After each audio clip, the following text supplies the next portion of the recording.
வணக்கம் நண்பர்களே. ஒரு முடிவெடுக்க முடியாத சூழ்நிலையில் இல்லை குழப்பமான மனநிலையில் நாம் கொஞ்சம் அமைதியாக இருக்கிறது தான் நமக்கு எல்லா வகையிலையும் நல்ல தீர்வுகளை தரும். ஸோ அதுதான் பார்த்தோன்னா மகிழ்ச்சிகரமாகவும் நாம் எதிர்பார்க்காத ஒன்றாகவும் கூட அமையும். ஸோ இங்கே எடிசன் பார்த்தோன்னா ஒளிப்பதிவு செய்கிற கருவியை கண்டுபிடிச்சிட்டாரு. அதுக்கு காப்புரிமையும் வாங்கிட்டார்.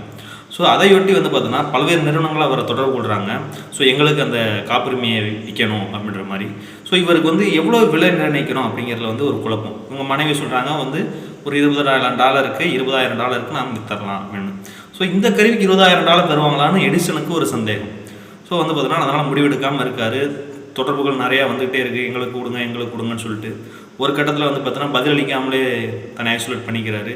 இன்னும் முடிவெடுக்காமல் இருக்கார். அதனால் அமைதியாகிட்டார். ஸோ இது பார்த்தோன்னா மற்ற எல்லா நிறுவனங்களுக்கும் பார்த்தோன்னா ஒரு பயத்தை ஏற்படுது. நம்ம கொடுக்க மாட்டாரோ, நமக்கு விற்க மாட்டாரோ அப்படின்னு. அதில் பார்த்தோன்னா வெஸ்டர்ன் யூனிவர்ஸ் அப்படின்ற ஒரு நிறுவனம் பார்த்தோன்னா தன்னோட உயர் அதிகாரியை அவரோட வீட்டுக்கு அனுப்பிட்டாங்க. இது நம்மளை விட்டு போயிடக்கூடாது அப்படிங்கிறதுக்காக. ஸோ அவர் அனுப்பிட்டாங்க. இவர் பார்த்தோன்னா பேசுகிறாங்க. இப்படி பேசும்போது பார்த்தோன்னா உங்களுடைய காப்புரிமையை எங்களுக்கு கொடுங்க. ஸோ நாங்கள் உங்களுக்கு நீங்கள் கேட்கக்கூடிய தொகையை தர தயாராக இருக்கோம் அப்படின்னு சொல்கிறாங்க. ஸோ அப்பயும் அவர் அமைதியாகவே இருக்கார். அப்போ அவர் தரமாட்டார் போல அப்படின்னு ஒரு நிறுவனத்தாருக்கு ஒரு தயக்கம் வந்துருச்சு. உடனே சொல்கிறாங்க, எங்களுக்கு நீங்கள் $2 மில்லியன் நாங்கள் கொடுக்க தயாராக இருக்கோம் உங்களுக்கு.